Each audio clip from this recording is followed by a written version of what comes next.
Okay, well, welcome to our 16th class. Keep track of them. So we have 8 more classes after tonight.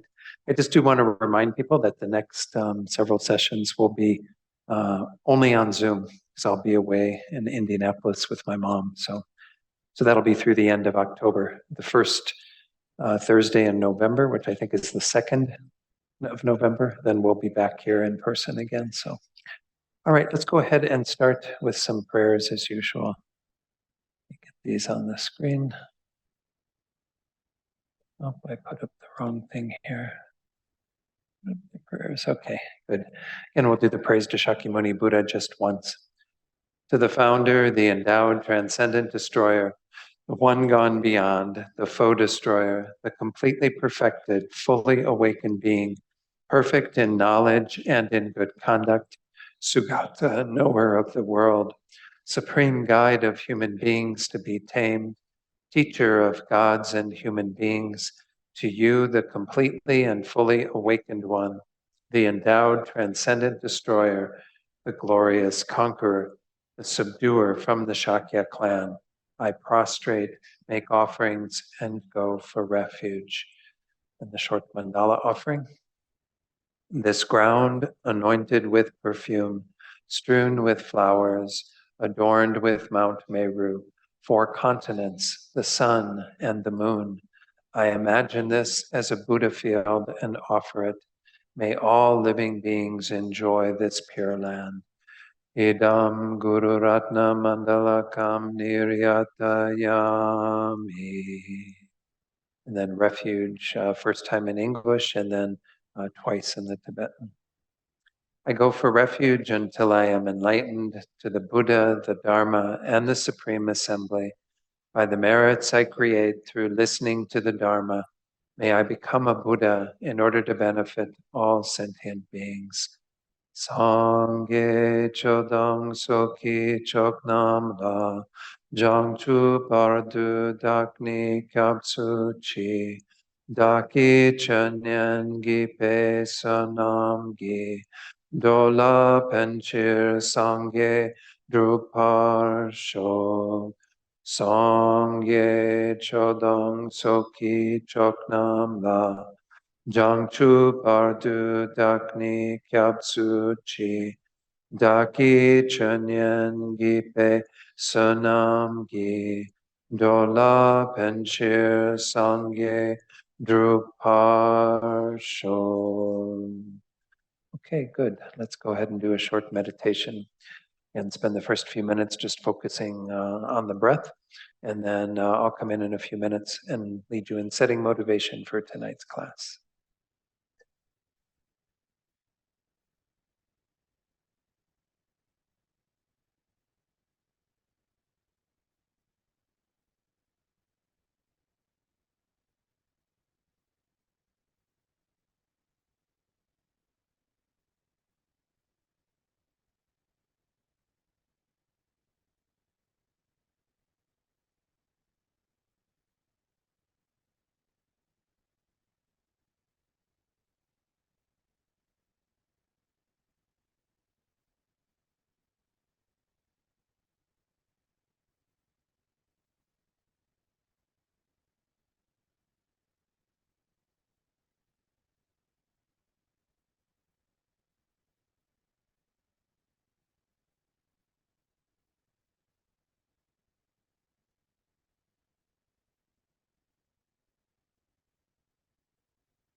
And now let's set our motivation by recalling the first of the 9 similes that we went through last week. The whole purpose of these teachings on the 9 similes is to emphasize the point that all the defilements, everything that obscures our minds currently, is not in the nature of mind, can be removed. It's adventitious. So the mind isn't kind of stained in any way by these adventitious defilements in a deeper way, though they do exist within our minds and need to be addressed.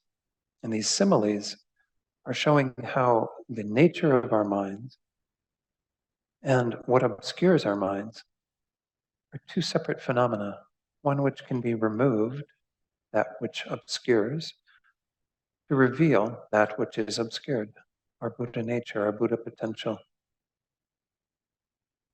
So in the first simile, we had this lotus that had been in full bloom, but was obviously on the other side of that now, turning ugly, being kind of a dark color, no longer as beautiful as it was before. And within this ugly lotus, this withered lotus, is the full form body of the Buddha, complete with all the marks and signs. And right now, we and all sentient beings lack an awareness of what's at our deeper nature, the natural potential that we all possess, the emptiness of our own minds that is the means by which our minds can change and develop into the state of Buddhahood.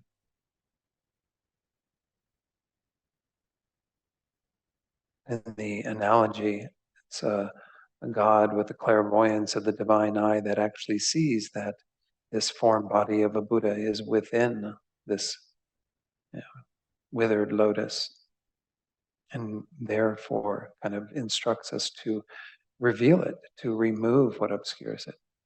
This is like the Buddha himself giving us the instruction on how to reveal our deepest potential, not just to be aware of it, because that's not enough, but to engage in the full process of removing everything that obscures it, and developing all the qualities that complement it. And in this way, being able to achieve Buddhahood, just like the Buddha himself who gave us all the teachings on the path. But through this analogy, this simile, we see that what obscures the mind is not inherent within the mind. It can be removed. The Buddha nature, the natural potential we all possess, can be revealed and can be eventually made manifest in the state of the nature truth body of the Buddha. So when we set our motivation, this is what we're aiming to do, to engage fully in the path that the Buddha taught, to be able to actualize our potential, to see that it is completely possible for us to achieve this because of the adventitious nature of these defilements and obscurations. All we need to do is put effort into the path, into our morality, our meditation, into our development of deep wisdom, all the various factors that contribute to our being able to achieve the state of Buddhahood. So we set that intention of achieving that goal, but again, not for ourselves alone. Yes, we will benefit when we become a Buddha, without a doubt. That will be the culmination of our own potential. But we do it so that we can benefit others, just like the Buddha is instructing us in terms of our natural potential. We want to be able to do the same for others, to lead them perfectly on the path so they can actualize their potential as well. So hold this motivation of bodhicitta very deeply in your heart, so everything we do tonight becomes a cause, plants another seed for the eventual development of our state of complete enlightenment, and then our ability to benefit others to the greatest degree.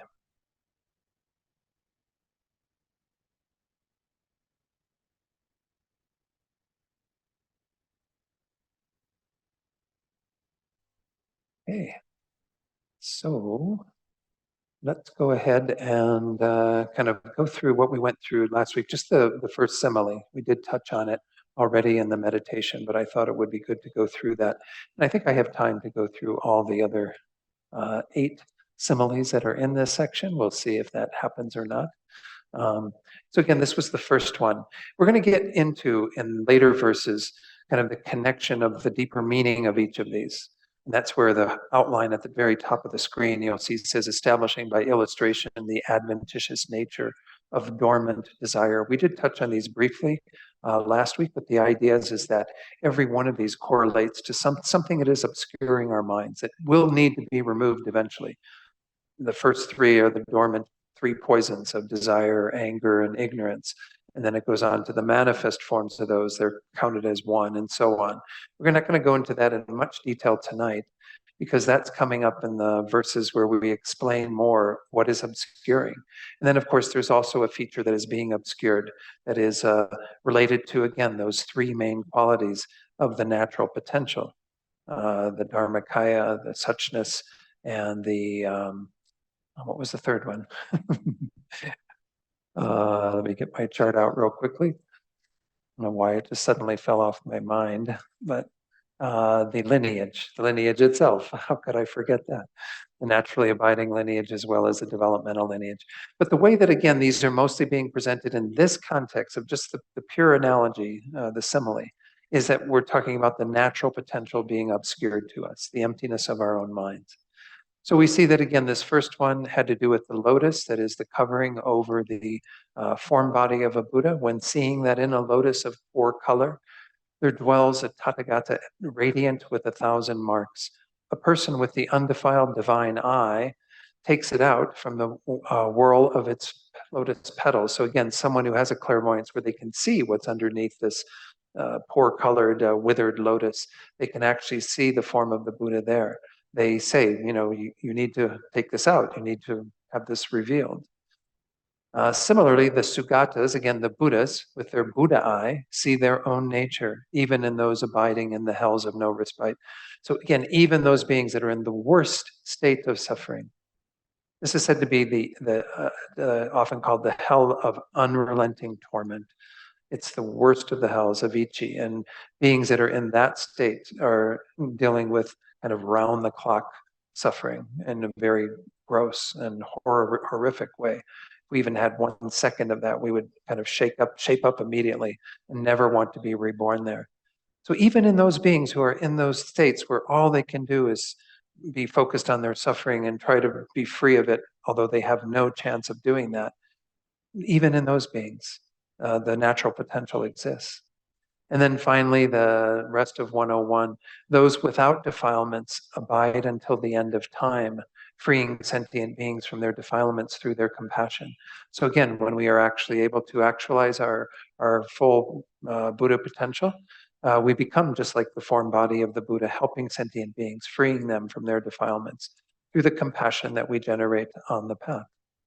Then the final verse in that section, just as a person endowed with the divine eye sees the Sugata within a foul lotus and breaks open its petals, the subduer, seeing the essence of a perfect Buddha within living beings, obscured by a shell of attachment, hatred, and so forth, through compassion, engages in overcoming those defilements.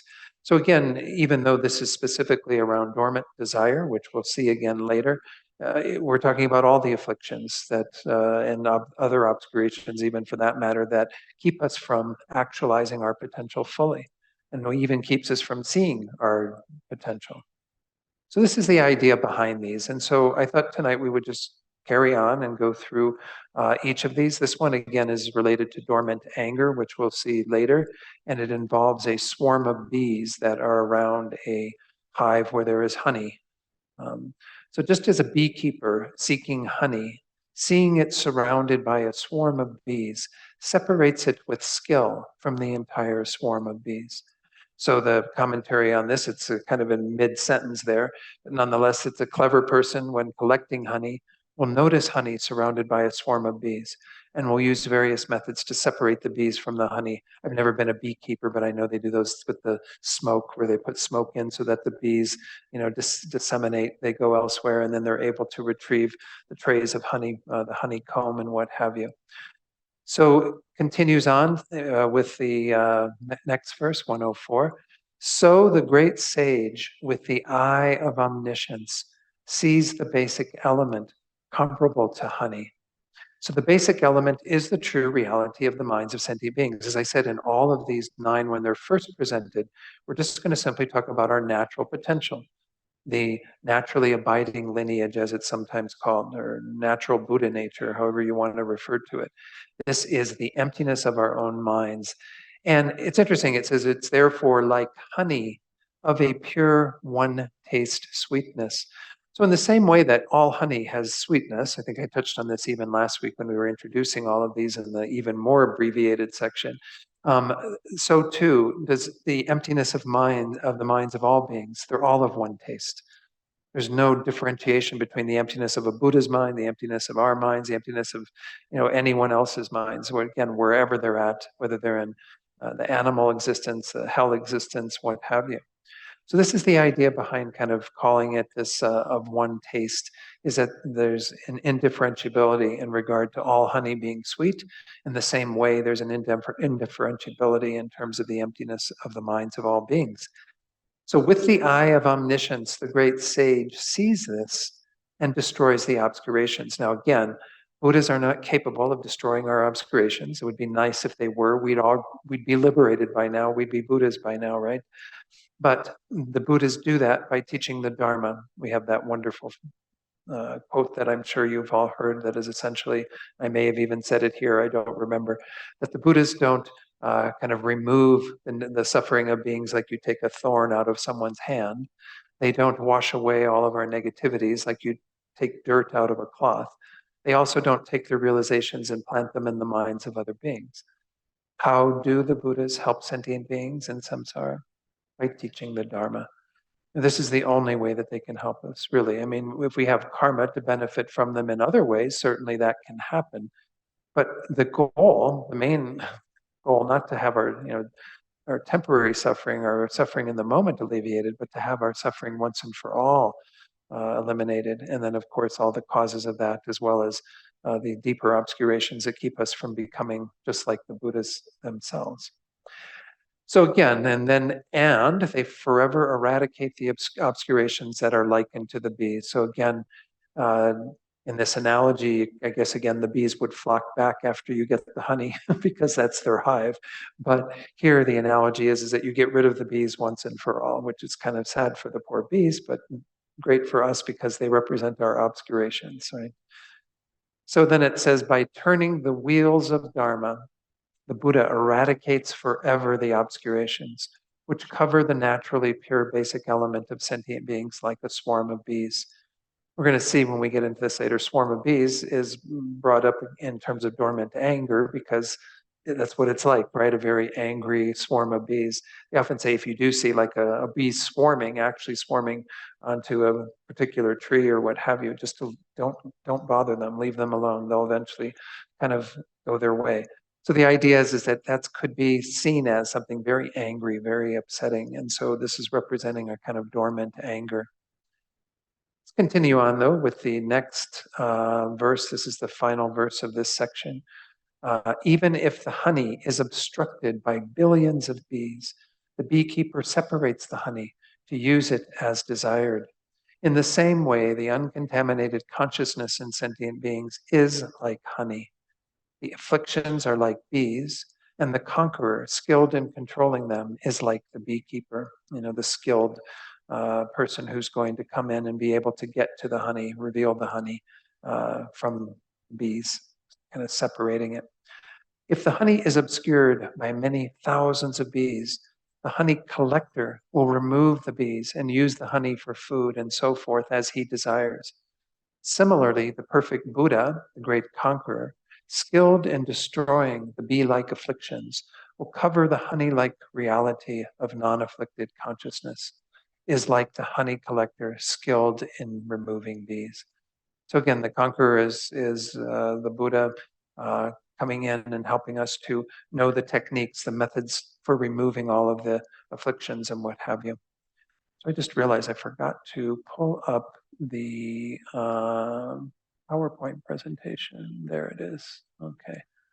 Let me get that up, and we will, I may have to take it off screen and then go back on again, because otherwise I don't think it's going to get shared. Zoom is kind of weird that way. Let's go to the slideshow. Okay. Sorry, I'm going to make you dizzy here. We'll go back to where it started. Again, I had some of these slides in last week, so I'm just repeating them here in this presentation.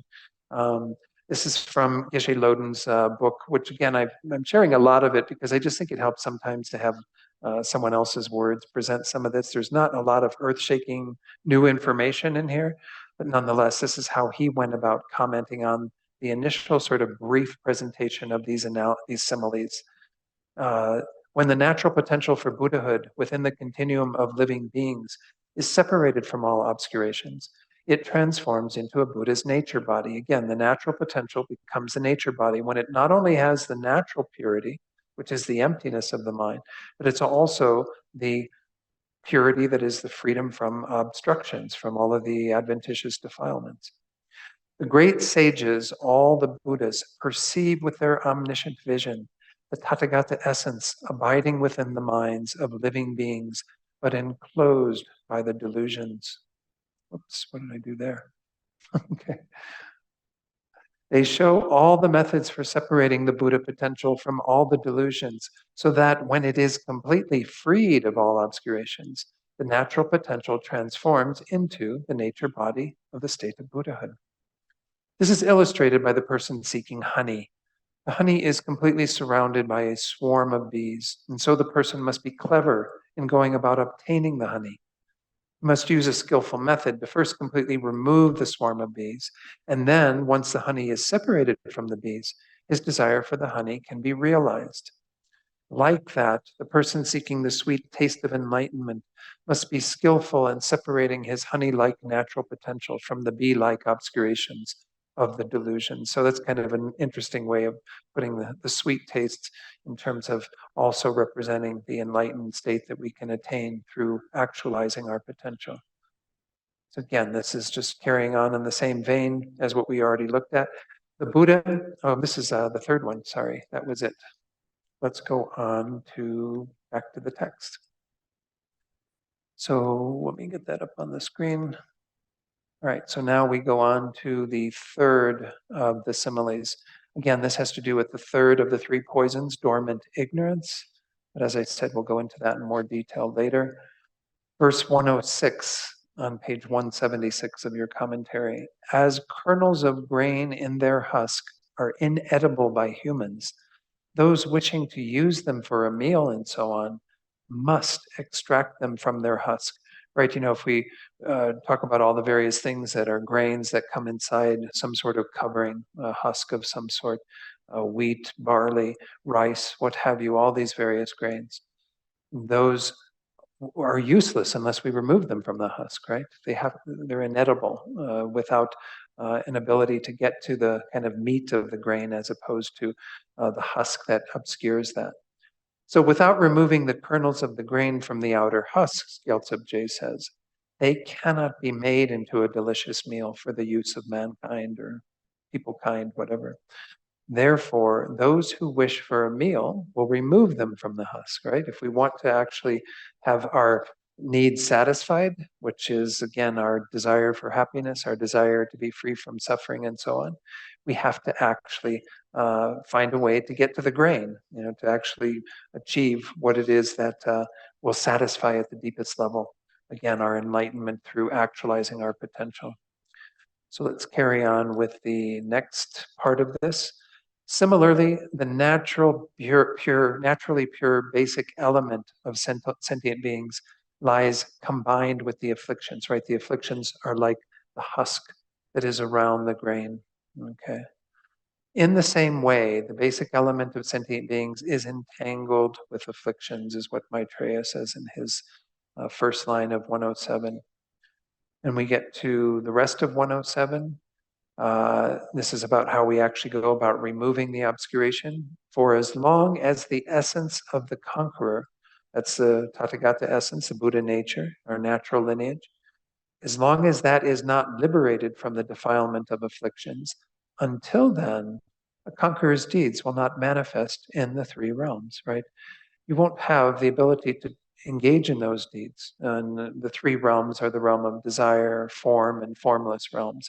These are said to be the three realms of samsara. Within the desire realm, there are 6 other realms that you might hear the reference of 6 realms and so on. But the Buddhas can manifest in any of these realms to help sentient beings, but we can't do that. We can't actually engage in the deeds of a conqueror until we have liberated our own Buddha potential from all the various defilements. Again, the defilements of all the afflictions is what's mentioned here. For as long as the essence of the conqueror is not liberated from within the defilement of afflictions, the deeds of a conqueror will not form the three realms. There's a footnote on this that kind of says that there's another way of translating this with, in terms of a slightly different Tibetan word, will not operate or manifest in the three worlds. Form does sound kind of strange. Will not form in the three or form the three realms. Manifest in the three realms is what was said in the verse, so I think it's probably more appropriate to change it to that, but nonetheless, this is how they kept it for our translation. The next sentence of Gyaltsup's commentary says, therefore, the Bhagawan Buddhas work to remove defilement from the continuums of sentient beings so that they will attain Buddhahood. This verse literally speaks of the disadvantage of being obscured by defilement, and so their removal is implied. So again, we see that as long as we are unable to remove that obscuration, we're unable to engage in the deeds of the conqueror. That's the disadvantage of continuing to be obscured with regard to our Buddha nature. So again, the removal is implied that we can actually remove the husk from the grain. We can remove the defilement of afflictions from our minds, and in that way attain the state of Buddhahood, where then we will be able to engage in all the deeds that will help us to benefit others. So then concluding this, verse 108, just as kernels of grain, such as rice, buckwheat, or barley, when unthreshed, still with their awns and unprepared, cannot become a tasty meal enjoyed by humans, so the Lord of Dharma, present in sentient beings whose body has not been released from the shell of afflictions, cannot bestow the taste of the joy of Dharma to beings tormented by the hunger of their afflictions. So again, just giving a little more color and words to this idea. It's going to be interesting when we get to what is represented by the grain that is within the husk. We see that it has to do with the teachings on conventional truth, because conventional truths, again, are multiple, they are manifold. There are many different conventional truths. That's the truth of the vast. And when we talk about the previous one, which was actually about the single taste of honey, that's what was the one about the teachings on conventional truth that the Buddhists give. I'm sorry, ultimate truth. Ultimate truth, again, is of one taste. You don't have a variety of ultimate truths in terms of their nature. They're all the same. But in conventional world, we have many different grains, right, that can be within the husk. Different husks, obviously, too, where they don't all look identical. But nonetheless, this is the idea behind this, and we'll see this in more detail later in the text when we get into the explanation of what is being obscured. And in this case, it's the grain that is of different types. So let's look at what Gyaltsip says. When no attempt has been made to prepare the grains or kernels of rice, buckwheat, barley, and so on, and they are left still in their husks and covered in bristle, they cannot be made into a tasty meal for humans. Similarly, defiled suchness, again, which is what our naturally abiding Buddha nature is our suchness with defilement, which has the potential to become the Dharma Lord and is therefore simply referred here to as Dharma Lord. In its form of being unreleased from the husks of affliction, cannot give a taste of the joy of Dharma to sentient beings. As long as the grain is still within the husk, there's no way that we can actually taste it and have the joy of experiencing that food. In the same way, and as long as our naturally abiding lineage and Buddha nature is obscured by the defilements, covered by it, we can't taste the true joy of being a Dharma Lord, being a Buddha. We can't have that taste that will again ultimately satisfy us, not even just our ordinary hunger, but the hunger that has arisen on the basis of us having an afflicted mind that we need to satisfy through actualizing our Buddha potential. Therefore, he continues, the Buddhas remove the afflictions of sentient beings, which once more doesn't mean they actually do it. They give us the teachings that enable us to accomplish that and give them the experience of the taste of the sacred Dharma. These enlightened activities refer to the teaching of the Dharma of the Buddhas, but the actual removers of defilement must be the disciples themselves, right? This is what we've been emphasizing through this. So the teachings of the Dharma of the Buddhas is what will help sentient beings to remove all of that. And they have to do it themselves. And this is the one thing that we have to keep reminding ourselves is it's not the same as some of us may have come from other traditions, spiritual traditions that we were born into, what have you, where there's a kind of a concept of a savior outside of ourselves. It's going to somehow release us from our suffering and help us to achieve some sort of eternal state of happiness in heaven or what have you, by virtue of them more than it is by us. I mean, we still have to abide by things, but it's not our job to save ourselves. There's already a savior that will be involved. Well, in Buddhism, this isn't how it works. We have to be our own saviors. We have to rescue ourselves from the sea of samsara. But the Buddha's teachings are the only way to accomplish that. If without those teachings, we would be utterly lost. So let's look at what Geshe Loden says on this. The Buddha sees that the natural potential for Buddhahood within the continuum of living beings is polluted by the stains of the adventitious delusions. Again, we're looking mostly at the three root poisons in this initial section. He therefore presents the methods of Dharma through which the Buddha potential is separated from the stains of all the adventitious obscurations and transforms into a Buddha's nature body. So these first few, he kind of begins in a very similar way. He's kind of pointing out that this is the process that's being spoken of here, is that our ability to actualize our Buddha potential that is currently obscured in regard to even being aware of it, much less having it completely manifest. The example speaks of those who would eat the food from grains. They must first extract the grain from its husk. And once the grain itself is manifest, they can use it for nourishment. One cannot gain the delightful taste of grain foods without removing the husk. I've never tried to eat any grain in a husk, but I'm sure it would be pretty painful. You wouldn't get very far and it wouldn't be very satisfying. Similarly, without removing the husk-like obscurations, the essential grain of the natural potential cannot be fully revealed as the nature body. Again, that's what it ultimately culminates in, is the naturally abiding lineage becomes the nature truth body, and thus cannot extend the bliss of Buddha activity throughout the three realms, right? We don't have that ability then. Okay, then we're on to the fourth simile. Let's go back to our text. And I'm sure you could read all of these commentaries from Geshe Loden yourself, but I think it's kind of nice just to go through them, see if there's any slightly different points. Again, now we're entering into the fourth analogy, which has to do with the three poisons, again, of attachment, anger, and hatred. Anger and ignorance, when they're manifest. We talked about them being dormant before. And when they manifest, they are similar in causing negativity and problems and negative karma and what have you. So they're not really divided up into three separate ones here. They're going to talk about all three together. In this case, we're dealing with an analogy that has to do with gold that is currently obscured by filth. Okay, so in verse 109, just as the gold of a traveler that has fallen into a filthy, rotten place would not deteriorate for many hundreds of years because of its indestructible nature.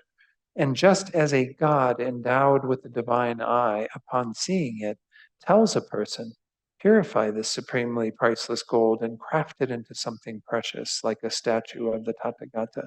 So again, it's in mid-sentence, but the idea is that we have this ability, if we are able to see our gold-like natural lineage. That's what this one is referring to, is suchness. And that is the meaning of that which is obscured.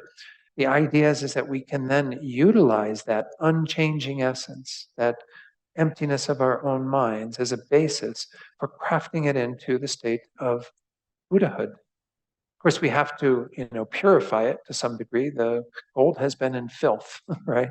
It's covered in filth. And so that excrement and filth has to be removed.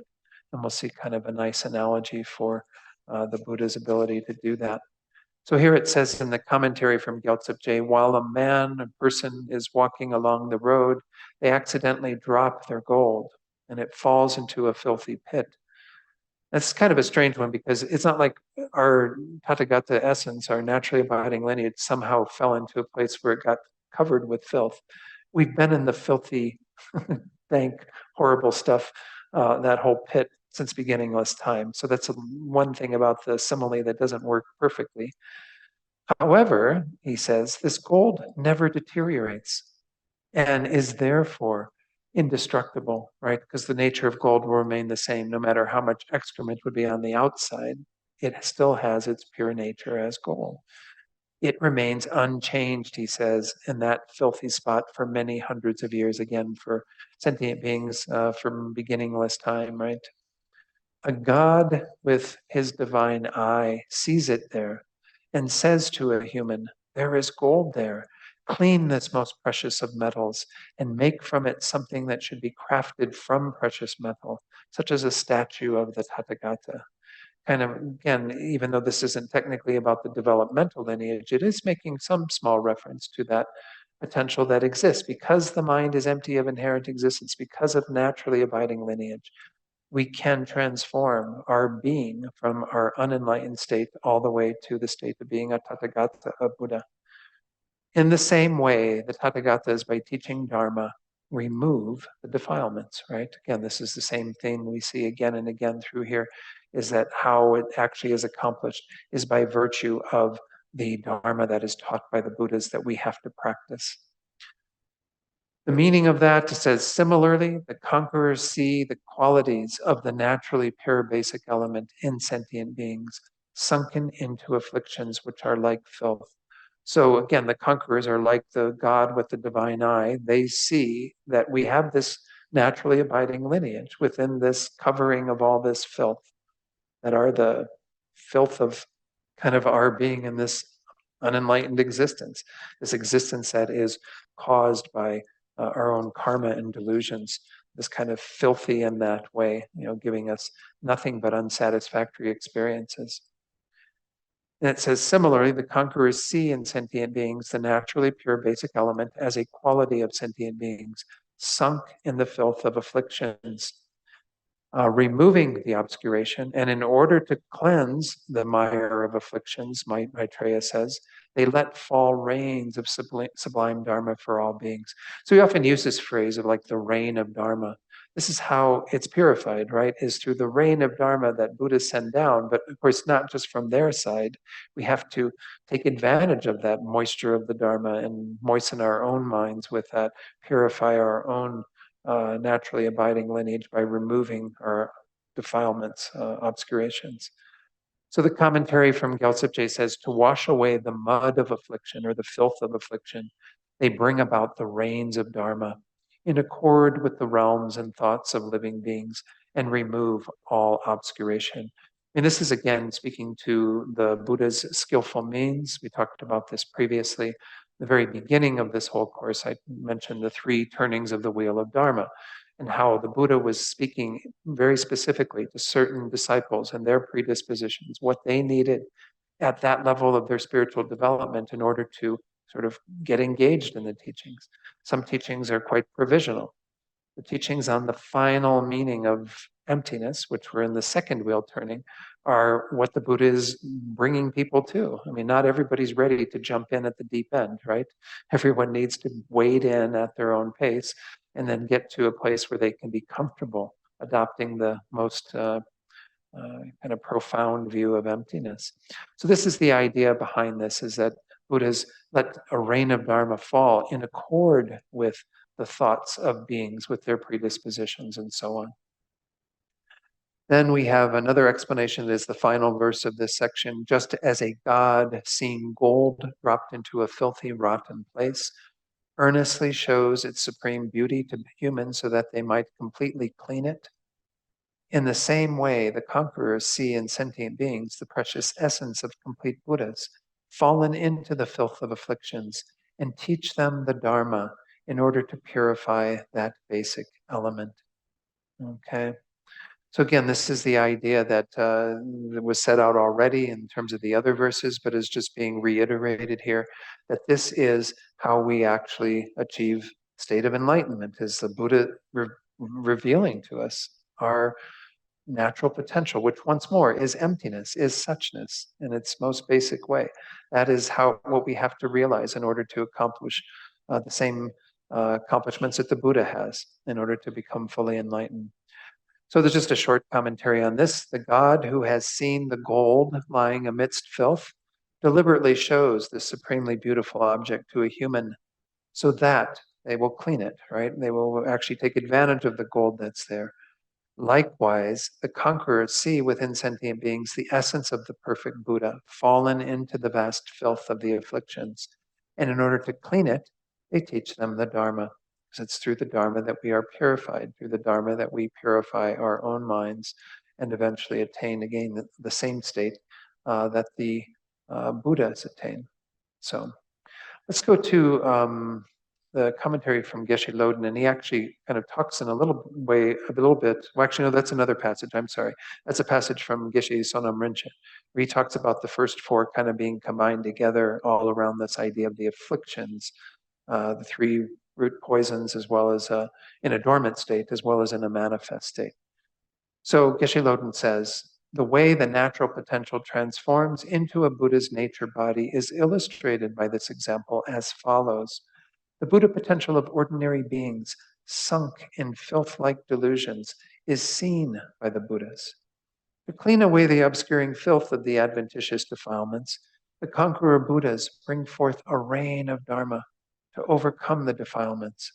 When the adventitious defilements are completely purified, the natural potential transforms into a nature body. Because again, then you have the two purities. The twofold purity will be not just the natural purity, the emptiness of the mind that's always been there, that is our naturally abiding lineage when it's still together with defilement, but also the second purity, the purity of the defilements, the adventitious obscurations. That's when we have the nature body of a Buddha. A person walking hurriedly along a path may accidentally drop some gold that he is carrying, and this gold could fall into a filthy swamp pit beside the path. The gold could remain undiscovered and unchanged for hundreds of years, hidden by filth, though its purity would be unaffected by that filth. Again, we've had this gold-like Buddha nature since beginningless time, covered by the filth of the afflictions that are not in the nature of our minds, that can actually be removed, just like the filth can be removed from the gold. In that way, gold's nature is said to be indestructible. It remains gold and will never be in any way diminished by virtue of whatever is currently obscuring it. He says, now imagine that a God who possessed the pure divine eye noticed the gold there and told somebody, there is gold here, clean it, and then you can fashion it into whatever Buddha statues and ornaments that you wish, right? What I kind of like about this analogy of the filth too is it's kind of like, you have to get your hands dirty to get to the Buddha potential. I mean, you can't just sit back and take it easy and just think it's going to somehow be purified on its own. It doesn't purify on its own, right? Things need to be purified by virtue of our own efforts. A God sees the gold, which itself is pure and unchanged, fallen into filth. With great insistence, he points this out to someone so that she can recover it, clean it, and then make use of this precious substance. Like that, the Buddha sees the natural potential of ordinary beings, itself pure and unchanged over time, fallen into the filth of the adventitious delusions. So Geshe Sonam Rinchen, again, does point out in his brief commentary on these that these first four analogies for that which conceals are mainly about the disturbing emotions as they manifest in ordinary people, and they primarily stress the noxious and obstructive nature of these disturbing emotions, right? This is kind of where we have to start, even in terms of our, if before we have the ability to remove them in a more final way, we still want to kind of lessen our afflictions so that they don't become so noxious, as he said, so dangerous, so horrible in terms of what they produce, in terms of suffering, the karma that we create, and so on. If we can get rid of them, everything else will come right. It is the task of an enlightened being to show us how to do it. But we must put what is taught into practice in order to experience the results, right? No one's going to purify your mind for you. It'd be nice, again, if that were the case, but this is not how it works. That's why, again, we have to do that work. We have to get our hands dirty, kind of get into the filth that is our afflicted states of mind. Again, that are not, they're connected to our mind in a superficial way, again, in that they can be removed, but nonetheless, they are not in the nature of mind at the deepest level. Now we get to the fifth analogy, fifth simile, and this has to do with when we see what's obscuring, it has to do with the imprints of ignorance, meaning the knowledge obscurations, those things that are still left behind, even when someone has attained arhatship, they still have those. Let's go to verse 113 that sets out the simile. It says, just like an inexhaustible treasure lies in the earth under the house of a poor person, but they do not know of it. And the treasure does not announce itself with, here I am, right? The treasure doesn't like scream at us and say, I'm here, can't you see me? And of course, the person is poor, they're impoverished, but they have all of the wealth they need right underneath the ground or in the earth. They have totally oblivious to it. But the treasure can't yell at them and say, come dig me out, I'm right here. So Gyaltsab says, under the home of a poor person lies an inexhaustible treasure, but they do not know it is there. And the treasure does not announce itself by saying, I am here. Then the verse continues, next one, similarly, as the precious treasure enclosed within the mind, by nature, free from defilement, with neither the two kinds of selflessness to be established, nor the two selves to be refuted, is not realized. All these beings continuously experience many forms of the suffering of poverty.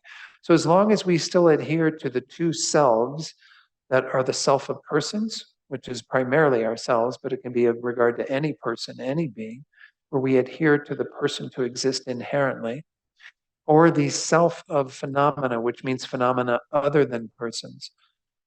Those are the two selves that need to be refuted. When we think that those selves, the self of persons or self of phenomena, exist inherently. So self does not refer specifically to like the person, rather this mistaken view of an identity that we believe exists inherently, intrinsically in ourselves, other people, and as well as in all phenomena, our bodies, flowers, tables, whatever the case might be. Again, the two forms of selflessness are the selflessness of persons, that sense of self does not exist, is refuted, and the selflessness of phenomena, that the sense of self that we adhere to with regard to phenomena other than the person, that too does not exist. So again, these are what we are blind to. As long as we don't have those in our minds, the two selflessnesses and the ability to therefore remove the defilements, we're going to continuously be impoverished. We're going to have the poverty of samsara, never really knowing the real happiness that we are entitled to, in a way, by having Buddha nature.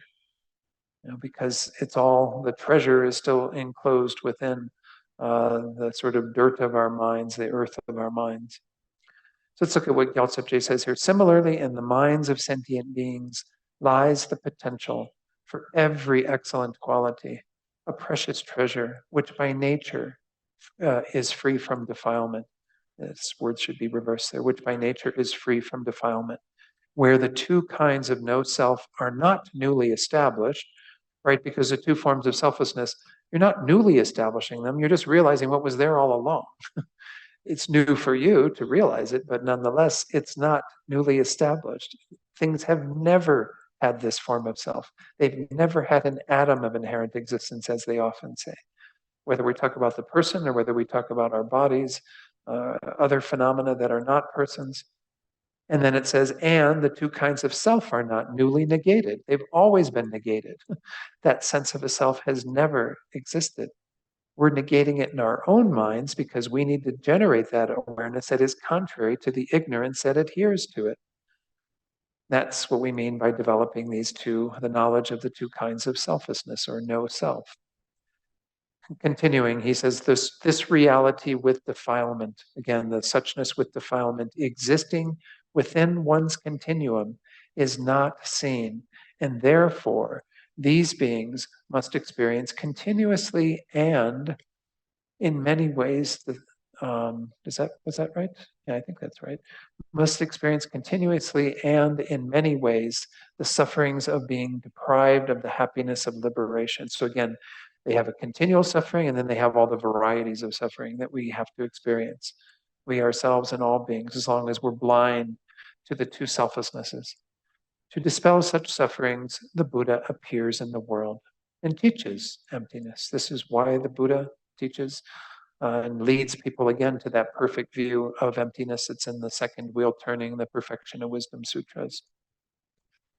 And we get a verse that kind of explains this. We're not going to hear anything that new out of this, but nonetheless, this is a recapping of it in a sense. Just as a treasure that lies buried under the house of a poor person does not announce itself to them with "Here I am," and they are not aware of it, likewise, the Dharma treasure abides in the house of the mind, and sentient beings who are like the pauper are unaware of it. In order for them to attain the Dharmakaya, the great sage was born in the world. And this is why the Buddha is kind of existing in this world. Why we want to become a Buddha is to reveal that to others and the path of being able to completely reveal it. One thing I might mention that's pointed out in Geshe Losang Champel's thing, he says, when we're dealing with this treasure, once more, unlike the previous analogy where we had kind of the gold that fell into the filth, think that the treasure has always been there. I mean, if you could imagine like this being an actual thing where somebody is living on, well, this does happen, right? Where people have maybe other treasure, like they've lived on land that has oil underneath the surface or whatever. And because we value oil in this culture, they've never known that they were sitting on an oil mine. You know, they use the phrase a gold mine, but anything like that. Gold, you know, other precious metals. If we have those kind of always there underneath us, but we're living in poverty because we don't have the awareness of it. And it's really quite sad. Makes you realize kind of the compassion the Buddhists must have for us in our state of complete obscuration. We don't even know that we have this potential. And we're learning all about it in this course, but nonetheless, it's still a lot of work to do to reveal it completely. So Gyaltsep Je says, within the house of a poor person lies a precious treasure, but the treasure does not announce its presence to them, saying, I am here. They're therefore unaware of its existence. Likewise, within the house of the mind lies the treasure-like Dharma that has the potential to arise as every Dharma of the Buddha. But sentient beings are unaware of it. In other words, all the qualities of the Buddha can be completely revealed if we become aware of the treasure that we possess and complete the process of manifesting it. Therefore, in order that pauper-like sentient beings can attain the Dharmakaya of twofold purity, again, not just natural purity, but the purity of the adventitious defilements, the perfect sage is born into the world and turns the wheels of Dharma for the three lineages. The three lineages, usual, are the Shravakas, the hearers, Pratyeka Buddhas, the solitary realizers, and the Bodhisattvas. Again, these are the three paths or lineages that the Buddha taught. We use lineage sometimes to refer to Buddha nature. Here it's being used to refer to the three vehicles, as they're sometimes called. Okay, so before we go on to the next, let's see what Geshe Loden has to say on this one. He goes into this idea of these two selflessnesses. The fifth simile, again, I call it the ground, the earth, whatever is in the floor that is obscuring the treasure that is underneath. The way the natural potential transforms into a Buddha's nature body is illustrated by this example as follows. The precious treasure-like Buddha potential within the mental continuum of living beings is a suchness that is not permeated by the stains of mental defilements, right? That's the whole thing. Even though the suchness is with defilement, it's not permeated by the stains of defilement, because the suchness exists as an emptiness of inherent existence of the mind. It cannot, in its very nature, be defiled by the stains. Our minds can be some connection to them, but nonetheless, even our minds are not, in the end, permeated, if you will, or connected at a deeper level to the afflictions, because they're all adventitious, which again is the whole point of this set of similes. At the level of this stainless pure nature, perfect suchness, the two selflessnesses are not newly established, and nor are there two selves to be newly negated. So again, those two selflessnesses that are negating the two selves, the self of phenomena and the self of persons, are not newly established. They've always existed. We just are blind to that reality. The two selflessnesses, the emptiness of inherent existence of the self, he used self there twice in the kind of contradictory ways again, because one is the fictitious self, the other one is the self, the person that does exist, but we have an inherent lack of inherent existence of that self or person. And then the second topic is phenomena other than the person. I inserted that as well because it's not real clear from his commentary. This is how we refer to these two selflessnesses, is the negation of a sense of an inherently existent self in regard to the person, ourselves or others, and then secondly, phenomena other than the person, because we also hold them to have an inherent self, that they exist from their own side. These are not newly established as suchness. They've always been suchness, these two selflessnesses. They've always existed. Again, we're just blind to that reality. This is, the ignorance that we have, and of course, all of the ensuing problems that we have from that ignorance. Also, there are no inherently existent self or phenomena to be negated or refuted at this ultimate level of suchness. Inherently existent self and phenomena have never been the case. I didn't insert person in there, but know that that's what we're referring to. No inherently existent person or phenomena other than person, and so on. By not directly realizing the emptiness of inherent existence, which is the natural potential, and which has always been the case, one continues to experience the manifold poverty-like sufferings of cyclic existence and to lack the qualities of a superior. And this emphasizes what I mentioned earlier, that it's always been there. We've always had this treasure underneath the floor we stand on, underneath our whole experience. That emptiness of our minds has always been there. And the potential then to develop our minds by realizing that. And again, to accomplish all the qualities. That's potential's always been there. We have to become aware of it and take advantage of it. However, by recognizing the true nature, the emptiness of inherent existence of self and phenomena, and familiarizing oneself again and again with this, one will attain the state of Buddhahood. I mean, again, recall that on the entire path, we go through a process of continual purification, by entering the path simply by generating uncontrived bodhicitta, and then we begin the path of accumulation, and then go into the path of preparation. We get to the path of seeing, have our initial direct insight into emptiness. That begins the process of actually removing these obscurations, defilements. We get all of the afflictive obscurations removed by the time we enter into the 8th ground. Then we have the 3 pure grounds in which we remove the knowledge obstructions. This is the process that we have to engage in order to actually accomplish this. But you can't do it without being aware of the actual Buddha nature that is there, within the suchness of the mind that we have to realize. So the example is given of a very poor person who is unaware that beneath the ground in their house, there's an inexhaustible treasure. They cannot see the treasure, and nor can the treasure call out to them saying, "Here I am." So the person's abject poverty cannot be removed, and they continue to suffer. However, were a God with clairvoyant vision to tell the pauper of the treasure, he would immediately remove the covering of earth, right? We would, this is what we should be getting from this class. This whole entire course is like, okay, the time has come for us to do the work to actually remove that, to get rid of what obscures our true potential, the treasure that we have within us. The treasure that had always been there, he says, would be revealed, and their poverty ended forever. The immaculate suchness of the mind, one's natural potential, has abided as the true nature of the mind beginninglessly. Though it is like a treasure that can end your poverty-like suffering forever, it cannot call out so that you notice it. If sentient beings were able to become aware of this much more easily, then perhaps they would put the effort into actualizing it. But as you see, most beings don't have that awareness. It remains hidden by the earth-like covering of the obscurations until a Buddha manifests and makes you aware of its existence.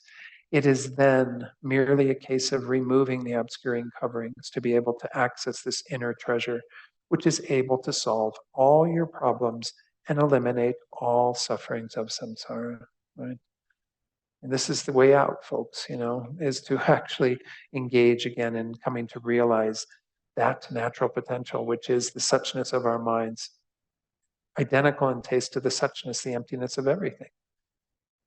Okay, let's go on to the sixth. The sixth simile is kind of an interesting one too. All of these, they're very poetic, if you ask me. I really like this section of it because it's kind of nice. We're going to look now at kind of what is being obscure, or what is doing the obscuring, is the path of seeing defilements, what's to be abandoned on the path of seeing, and then we go on to the path of meditation. And recall that these are in relation to the Hinayana path. But we'll get to that later when we go through the full description. On the bottom of page 180, we have the first verse of this section for the sixth simile. Just as the seed within the fruit of a mango or similar tree has the indestructible potential of becoming a seedling, and relying on plowed earth and water will gradually grow into a majestic tree. So I might mention that what's being obscured in the previous one was our naturally abiding lineage. What's being obscured here is the developmental lineage. And it's kind of a different form of analogy, right? The treasure kind of remains there in a sort of a stable state. Here we have something that actually is going to be changing that's being revealed. That's the seed that's within the fruit of a mango. If you imagine a mango, again, the big seed that's within it, if it was left there on the ground of the jungle where it, fell off the tree, the husk of the seed or covering of the seed would eventually dissolve while the seed itself sprouts, becomes a plant, and eventually becomes a mango tree with the ability to give fruit to other beings. This is speaking to the developmental lineage. Within the fruits of trees, Gyaltsab says, such as the mango and the citron, is the seed, which is a phenomenon that has the indestructible power to develop into a seedling. From the presence of such contributory causes as plowing, water, fertilizer, etc., it will gradually develop into a majestic tree. That's the potential we have. Is we're like Venerable Rabina again often uses this idea of an acorn, right? This is one we've all heard, where an acorn can be used for many different things, none of which really get to the potential of the acorn. But if you put it in the ground and you water it and tend to it, it will sprout and it will eventually become an oak tree. We all have that same sort of potential. This one's, again, an interesting analogy for looking at that and the developmental qualities, that things will change over time as we work with this concept of our naturally abiding lineage. Again, at just the level of the seed being kind of concealed within the fruit, that's already speaking to the naturally abiding lineage. But the fact that from within that, as we often say, kind of from within emptiness, everything comes into existence, we can kind of manipulate our experience so that we then eventually end up achieving the state of Buddhahood. So then the meaning set out in verse 117, so also within the skin of the fruit of ignorance and so on, of sentient beings, lies the virtuous Dharma Dhatu. Again, Dharma Dhatu means the sphere of reality, emptiness of our own minds, often even refers to beyond our own minds, but that's the context here. And similarly, by relying on virtue, the basic element will gradually transform into the essence of a majestic conqueror. So remember, the naturally abiding lineage doesn't transform per se, doesn't change, but it is the basis upon which our minds will change. The emptiness of our minds will allow for us to change, and by realizing the emptiness of our minds, we affect that change. So then the commentary from Gyaltsab says, within the skin covering of the fruits of afflictions, such as ignorance, or within the skin coverings of ignorance and so forth, which are likened to fruits, lies the Dharma Dhatu, virtuous by its natural purity.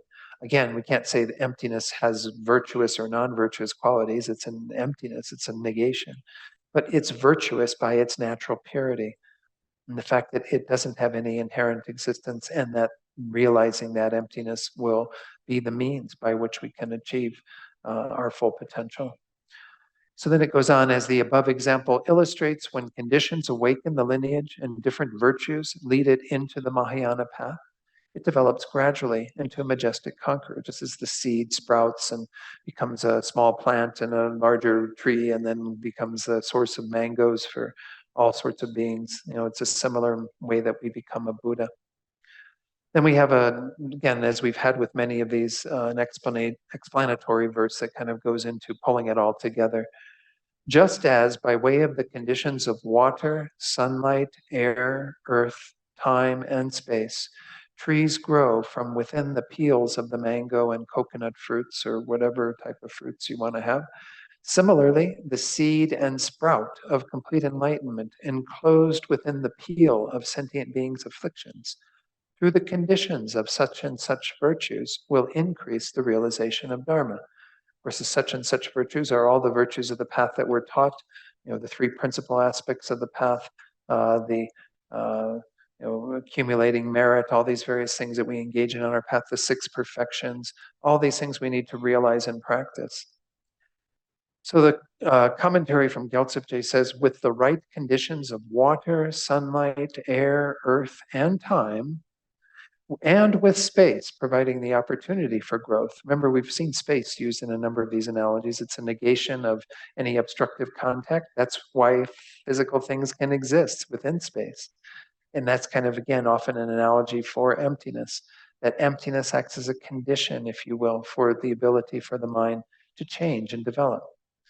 So that provides the opportunity for growth. The seeds contained within the skins of the mango and palmyra fruits grow into trees. Similarly, with the right conditions, such as the virtues of listening, contemplation, and meditation, these are our three types of wisdom. I'm sure you'll recall those. The wisdom of listening, when we initially hear teachings or read them, the contemplation that we do, reflecting on them afterwards, and then meditation, eventually developing a deep insight to them through our deeper meditation. Through those, the seed of a perfect Buddha, the natural purity of the mind within the skin of the fruit-like afflictions of sentient beings, will sprout and eventually develop into the Mahayana Dharma, into the culmination of that path and the ability to, again, give the Dharma to others, give the fruit of the mango tree to other beings to enjoy. There it will continue to grow and become a Buddha. So we develop into the Mahayana Dharma, engage in the Mahayana Dharma, grow within that, and eventually become a Buddha. All right. Let's go to Geshe Loden. I feel like I'm talking a lot tonight. This isn't like a real complex part of this section, but it's to get us in the ballpark with understanding these analogies. If we understand the analogies and can identify the 9, then in the next few sections we'll be going into, as I said earlier, in that which is obscured and that which is doing the obscuring, and understand other layers of meaning that are involved in this. So Geshe Loden says, the way the natural potential transforms into a Buddha's nature body is illustrated by this example as follows. As the seed is enclosed within the fruit, so the element of the Tathagata essence in sentient beings abides enclosed by ignorance, and of course all the other obscurations that are kind of surrounding it. In order to remove the impurities which obscure the potential, one must apply joyous effort to the accumulation of virtues through the practice of the three principal paths. Again, the three principal aspects of the path are renunciation, bodhicitta, and then the correct view of emptiness. Those are kind of what you could cull down all of the Lamrim teachings into those 3 main points. And then, of course, the 6 perfections, which we are familiar with on the Mahayana path, and so on. These are the means by which we are able to have our potential actualized, to actually take advantage of what we possess currently, the seed within the fruit. By applying these conditions to remove the obscurations, one will see the awakening and emergence of the natural potential and its transformation into a king of capable ones. I guess this is referring to Mahamuniye or something like that. I don't know. He didn't give a Sanskrit or whatever that he's referring to there. But the idea is that we become this great capable being, this great Buddha, by virtue of these conditions, that remove everything that obscures, that actually cause the seed to fully develop. So this is shown by the example of the mango tree. Within the mango fruit, there is the seed with the potential or energy to germinate into a sprout. This energy is called imperishable because it remains for as long as the seed exists, right? So it has that kind of nature, this energy that will, if the conditions are right, again, will allow the whole process to be revealed. When the mango fruit meets the necessary conditions of cultivated soil, water, and heat, the covering of the skin will rot away. The potential of the sprout will thus be awakened and activated so that it emerges through the covering skin of the fruit and gradually transforms into a huge tree. The fruit-like ignorance obscures the sprout-like natural potential. The practices of the three principal paths, the six perfections, and so on, are like the secondary conditions of earth, water, heat, and so on. Again, all the stuff we do on our path act as conditions to get it all the way to this tree-like Buddhahood, right? They cause the fruit-like obscuring ignorance to be removed and stimulate the emergence of the sprout-like natural potential, or seed-like. I mean, it's kind of interesting. And this one, you're going to see that when you get to the later verses, it starts talking about things in a slightly different way. I would suppose I would say any of the answers are correct. It's the fruit-like covering that is revealing, that eventually falls away, that reveals the seed. But the seed transforms into a sprout and then eventually becomes a tree. So you have different ways of referring to it because, we're talking about the developmental lineage here in addition to the naturally abiding lineage, the natural potential. He continues, he says, by the continued presence of the secondary conditions, this sprout-like natural potential will transform into a nature body. Because again, that's what's being talked about in all of these. I just like this nice little, it's on 2 slides here, Geshe Tenzin Temple, contemporary Geshe, actually was one of the Geshes in Institute Lama Tsongkhapa when I studied there, and he's still there. Wonderful teacher. He gives kind of the full analogy kind of being put together. He says here, the seed of the mango fruit lies hidden under the skin of the mango. But as it develops, it breaks through the skin and develops into a tree whose fruit can be enjoyed by all sentient beings. The Tathagata essence is likened to the seed. Again, this is his way of setting it out, which I like. It makes a lot of sense. The skin to ignorance and, of course, any other delusions.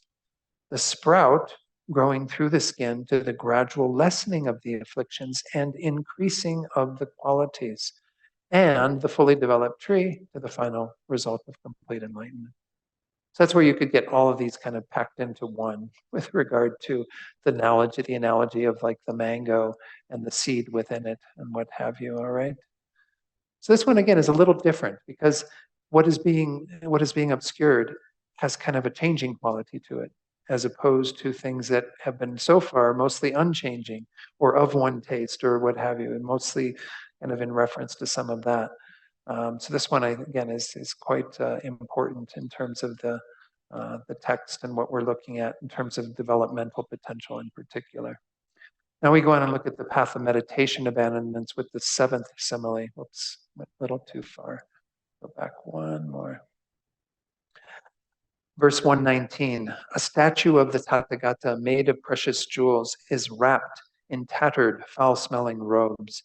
A god, having seen it lying on the road, makes it known to passers-by so that it might be rescued. Here again, the ideas of something that's very precious, a statue of the Buddha that's made of precious jewels, is inside foul-smelling cloth, tattered cloth, worn-out cloth, different ways of talking about it.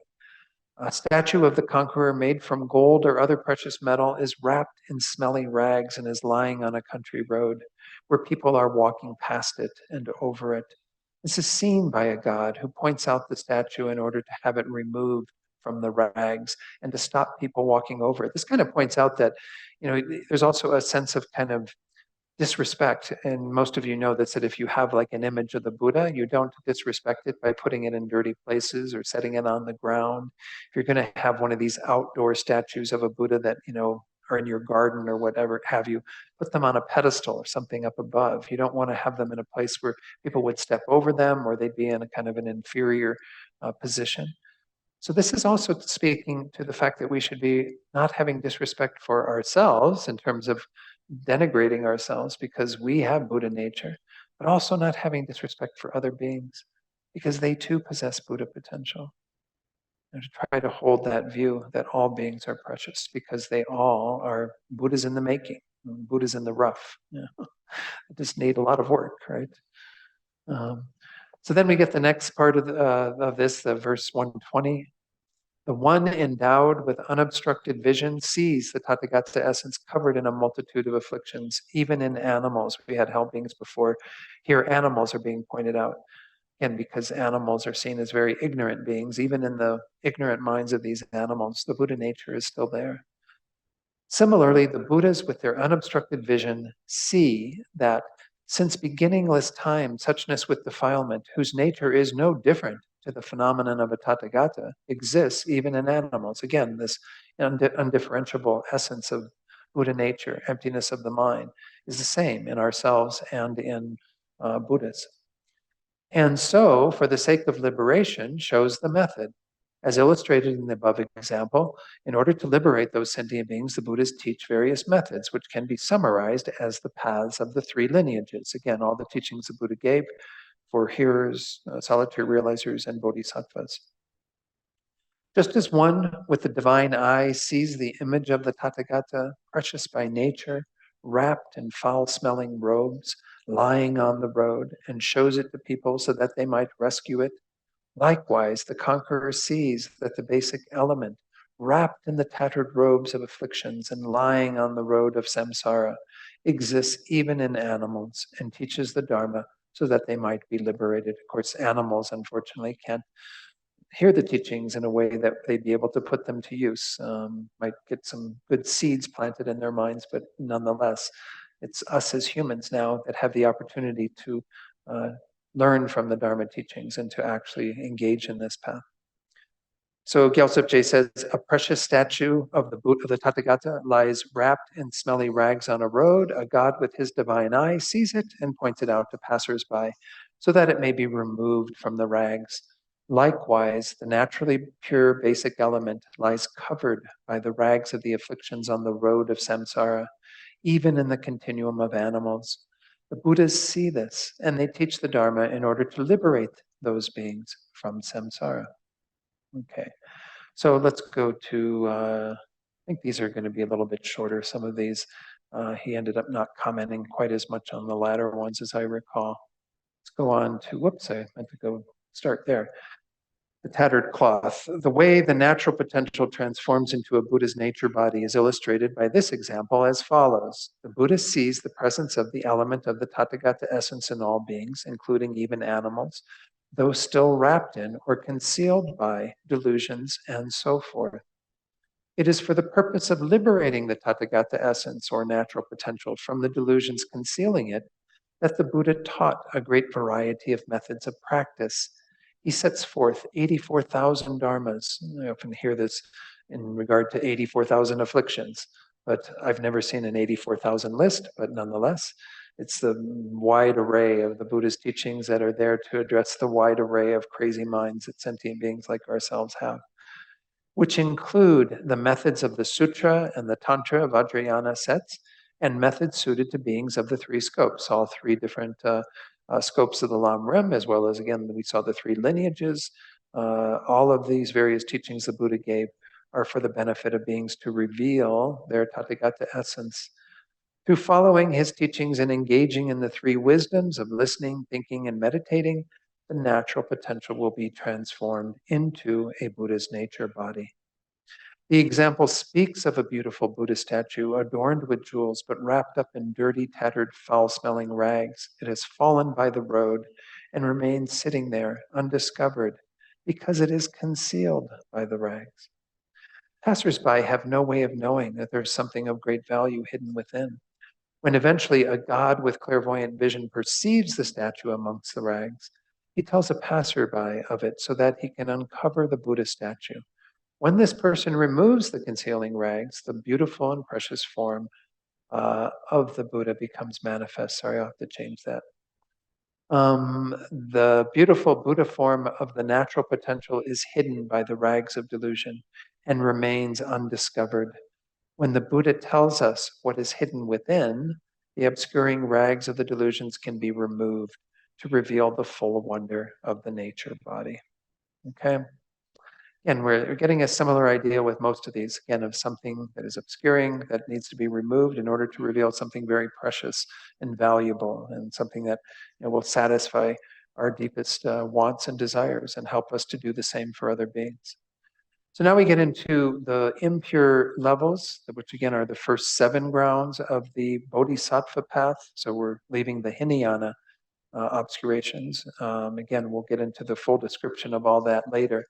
Here, let's just focus on this analogy. This one is kind of an interesting one too. Just as an unsightly woman, vulnerable and residing in an unprotected dwelling, holds in her womb a glorious king, but is unaware of the Lord of humans within her. This idea, again, is like a woman who is not so attractive and is perhaps, again, in an impoverished state. They say vulnerable here. The idea being that we're unattractive in terms of having contaminated aggregates that we currently possess. We also are poor in that we're impoverished and not having true wealth, not having the wealth of liberation and enlightenment. We're also helpless. It's kind of, we're in this unprotected state. That's because we have no means to protect ourselves from all the various sufferings of samsara. So this is the state of sentient beings like ourselves. We're like this pregnant woman. As it says there, a poor and ugly pregnant woman is staying alone in an unguarded house. And although her womb conceals a glorious universal emperor, she is unaware of this Lord of men within her. This is what's called a Chakravartin, which is said to be a universal monarch or universal king. This is a being that appears in various realms at times. It kind of has this very beneficent way of going about guiding the beings in that world. It's not a Buddha necessarily. It's a being who is born in samsara, but has extremely favorable karma to kind of manifest in that way. Likewise, birth in samsara is like the unprotected house. Impure sentient beings are like the pregnant woman. The undefiled basic element is like the king abiding within her. Those endowed with such will have protection. Again, if we come to realize what we have already within us, just like if this woman realizes that she has this universal monarch within her womb, who will be her protection, who will actually care for her and all beings, well then, she'd no longer be poor or unprotected.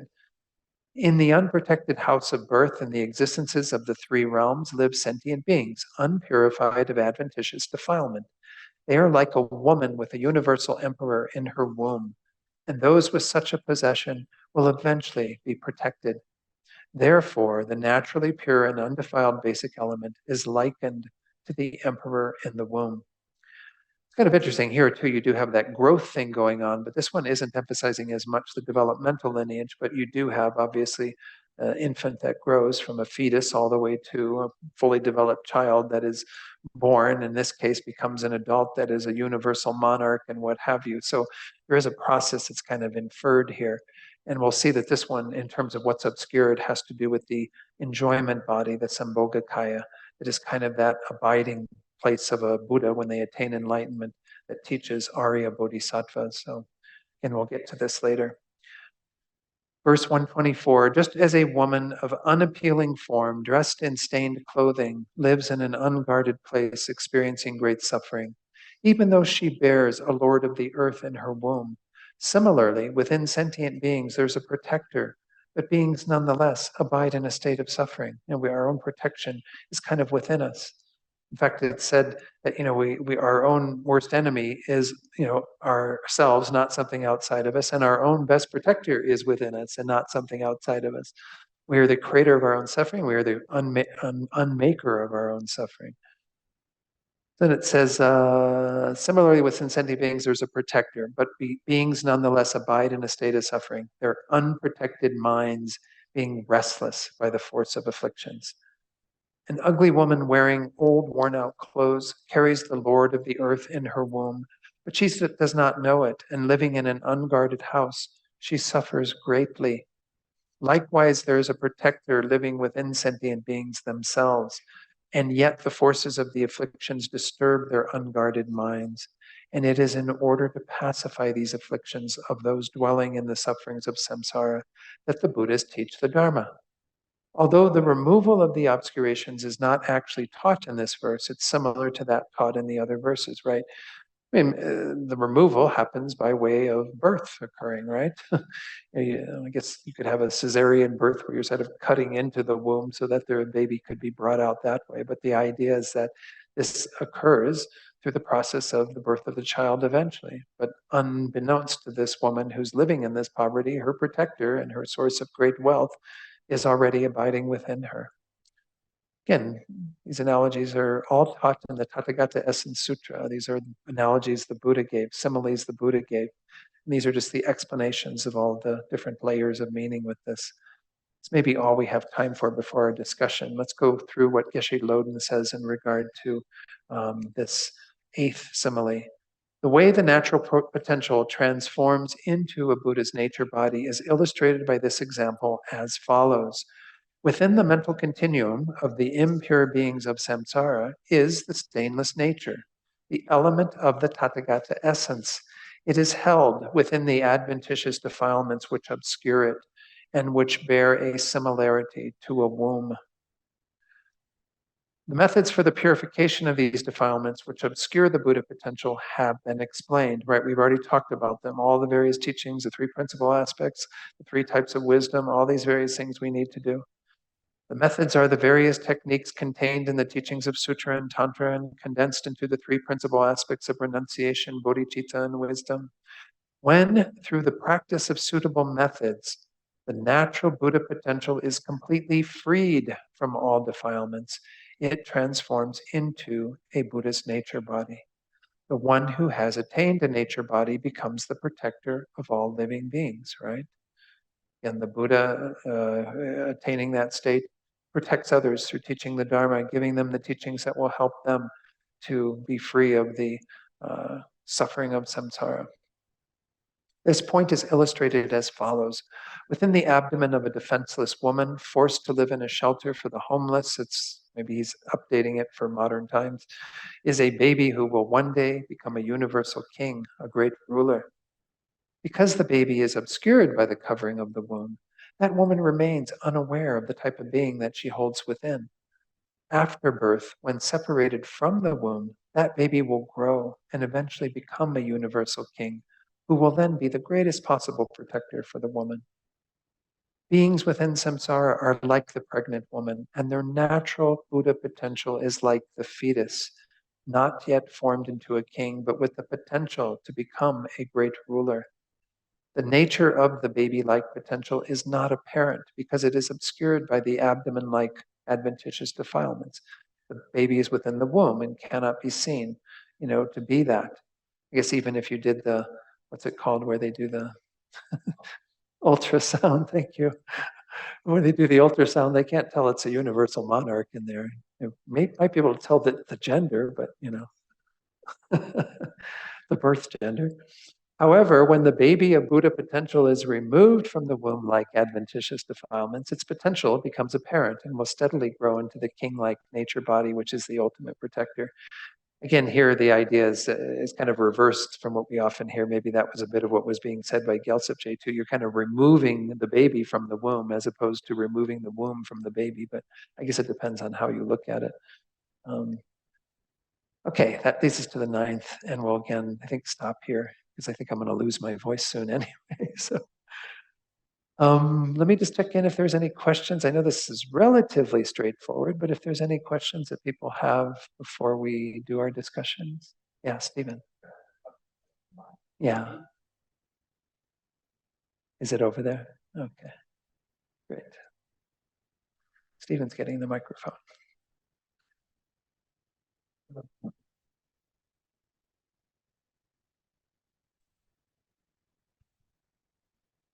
Oh, Test, check. that one's not working. I see. Test. Oh, there we go. Can you hear there as well?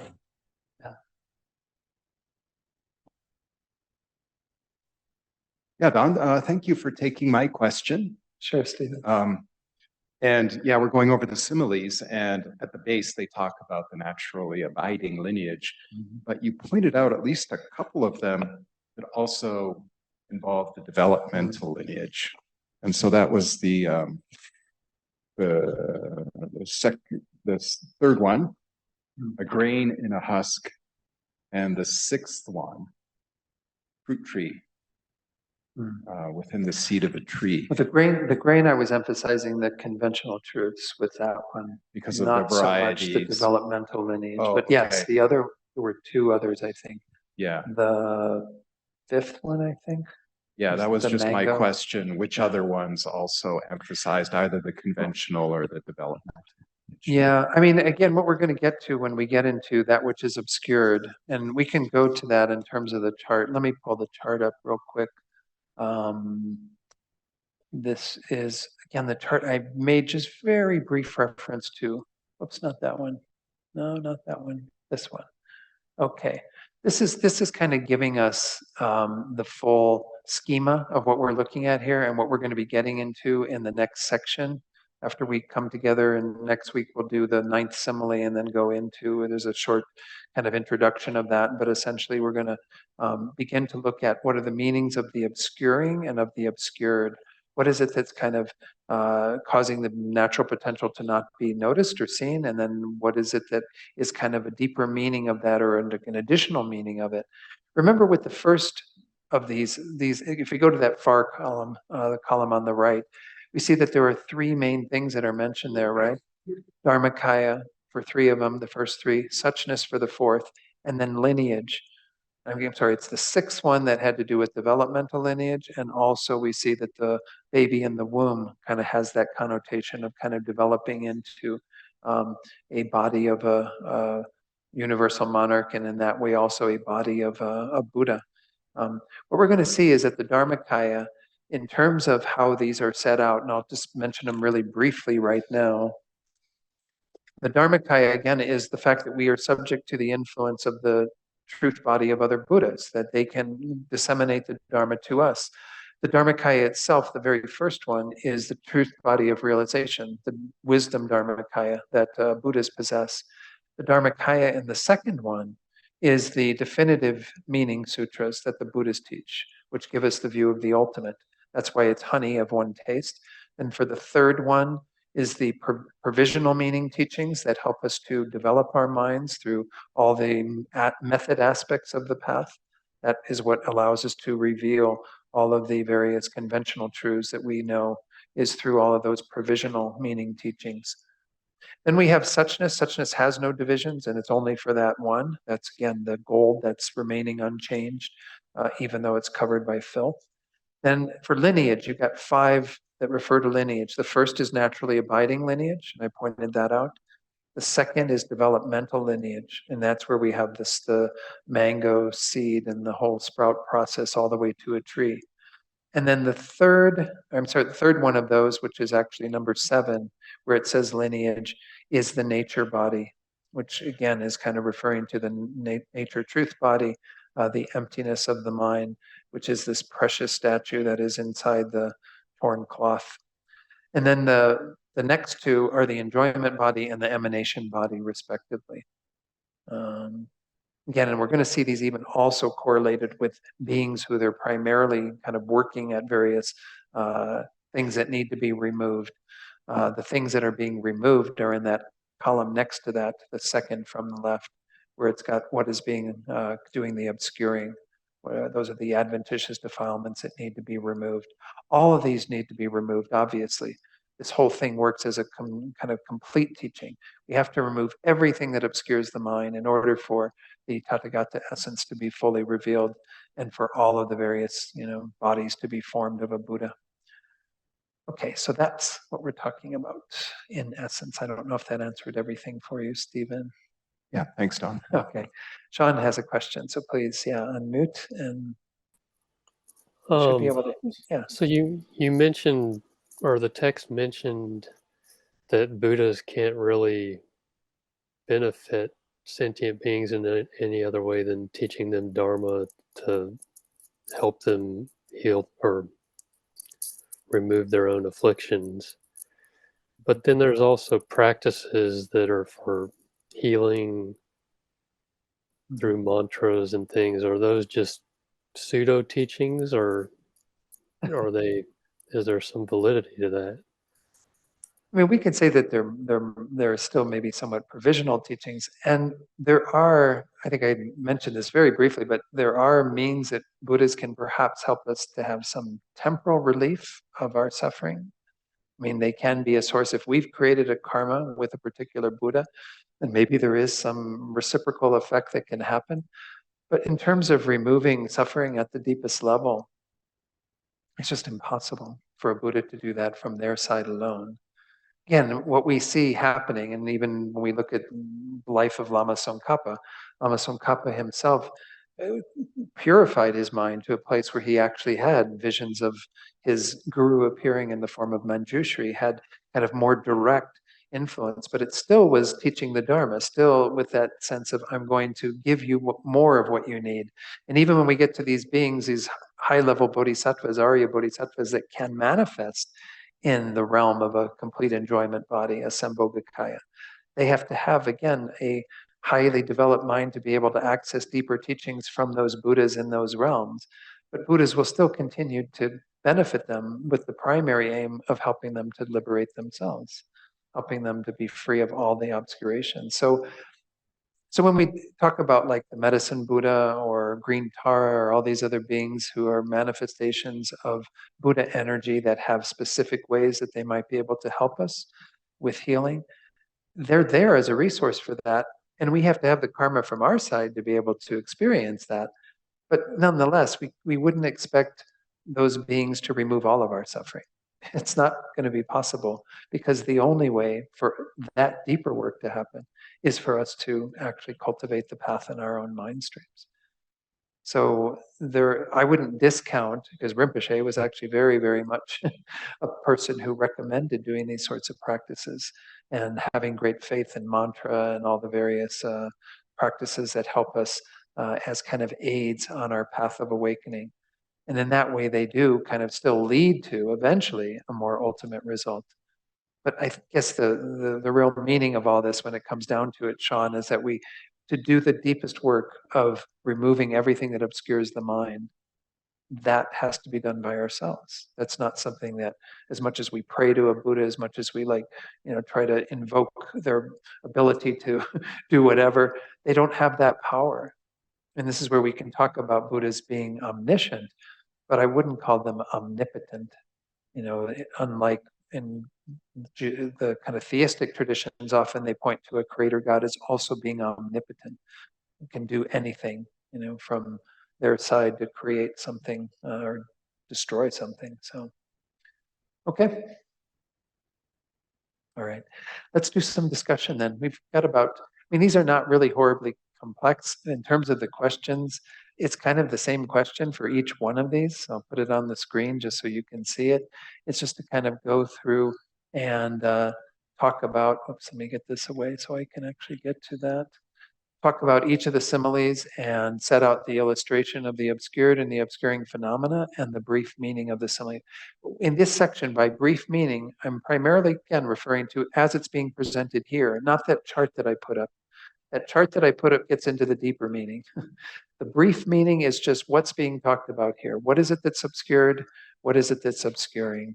And in a very general way with regard to each of these. So again, I laid that out for all 9, hoping to get to all 9 tonight. But anyway, all right. So I think we can take this off, and you who are in Zoom can have a little discussion for about 15 minutes or so. So any questions? I don't know if there was anything in the chat box either that I needed to. Yeah, I left a message for you. Okay. Yeah, thank you for pointing that out. Because yeah, in our world, unfortunately, there's a lot of danger that comes around, all of that. And of course, this is, yeah, I appreciate you sharing that, John.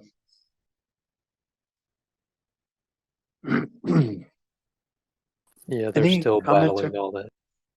I'm sorry? The tribes down there are still battling the oil companies. Like they won a big court case in Ecuador against Chevron, but Uh, they still have gotten nothing. yeah. And they're still Yeah. trying to steal their. No, it's so unfortunate the way that a lot of the so-called developed world, maybe not spiritually developed, but has, taken advantage of the resources in so many other parts of the world and not really compensated the people who own those resources to the degree that they should. But, this is one of the problems with greed and capitalist society and what have you, all of that. So we're not going to go down that avenue. We'll be here all night. Any other questions or comments on? So hopefully, again, you're getting some clarity about these similes, and the general thing, again, is that we have this natural potential that it's represented by various things. And it does have, again, we're going to look at another way of kind of delineating the meaning in terms of those three things, the Dharmakaya, suchness, and lineage itself that was on the chart. We'll be examining that as we go forward. But then there's always something that's obscuring it, which can, in general, be called just the adventitious defilements, all the various things that contaminate our minds currently, but are not in the nature of our minds. And the natural potential, the suchness of our minds is not in any way impacted by that. So again, just as a reminder, we'll be doing the next several classes on Zoom, and I hope to see you all there. Let's go ahead and do our closing prayers and dedications. So let's see. You put the prayer on the screen. Due to the merits of these virtuous actions, may I quickly attain the state of a Guru Buddha and lead all living beings without exception into that enlightened state. Oh, sorry. May the supreme jewel bodhicitta that has not arisen arise and grow, and may that which has arisen not diminish but increase more and more. And then the long life prayer for His Holiness. And as we recite this, we can think about all of our other gurus, teachers that are abiding with us now, that they can continue to do this, have good health and long lives, so we can benefit from their presence. The wish-granting, wish-fulfilling jewel, source of every single benefit and happiness in this world. To the incomparably kind Tenzin Gyatso, I beseech, may all your holy wishes be spontaneously fulfilled. And then we'll make the special prayers for having the swift return of Lama Zopa. So again, this is the karma we're creating from our side to have these beings in our world and to benefit us through their teachings. So it's all about that. From their side, they have no desire to leave us unprotected, as we saw in that one simile of the pregnant woman and so on. So we make the strong prayer for Rinpoche's return so we can benefit from his presence once again, and he can help us to attain the state of enlightenment. Peerless teacher and assembly of the children of the victorious ones, Shravakas and Pratyeka Buddhas, victorious Losang, father and sons, along with the lineage masters, all the objects of refuge of infinite lands, please bestow the virtue and goodness of accomplishing this prayer here and now. Holding and spreading the Muni's precious and complete teachings through explanation and practice, you wore the armor of patience that is never discouraged. Incomparable Venerable Guru, to you I make request. While striving single-pointedly for the sake of the victorious one's teachings, the sole gateway through which all benefit and happiness emerge, and from other living beings, you suddenly departed to peace. What a great loss. Nevertheless, through the undeceiving truth of the blessings of the ocean of the three jewels and the great waves of bodhicitta of the children of the victorious ones, may the smile of a reincarnation swiftly beam in glory for fortunate disciples. And as usual, let's just do a final dedication for those beings. that we are holding in our hearts right now. Those beings who are experiencing whatever sufferings, illness, obstacles, who have died or who are dying. Make strong prayers for them to be free from their suffering. And also for them to find all the causes that lead to true happiness and peace. And then let's extend that wish out to all beings. Through what we've done here tonight, may all beings be free from all suffering and find the peace and happiness that they seek. Okay, thank you all very much. If you wouldn't mind keeping my brother in your prayers, a week from yesterday, he will be having heart surgery, and that's why I'm going back to help care for my mom, because he's the one who's usually there as a caregiver. His name is Daryl, Daryl, Daryl Handrick, and I appreciate your prayers for him. And that'll be on October 12th. Oh, a week from today. Sorry, I said a week from yesterday. It's a week from today. Okay, everyone, thank you. Be well. See you online next Thursday.